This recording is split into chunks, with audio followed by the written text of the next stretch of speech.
धाचुए बड़ी हंसमुख है। सावर है सजनवा तबो नहीं है हमारा दुख है।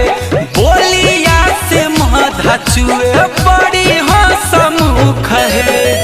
करो ही पिया पर गुमानावा है। कलकत्तावा से आइलै मोर सजनवा है। कलकत्तावा से आइलै सखी सजनवा है।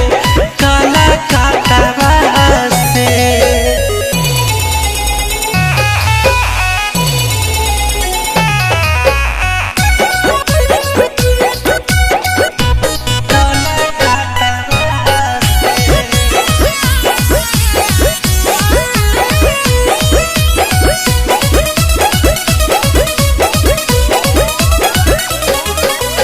मम्मी पापा शादी भले कल कई मोर गरीब से।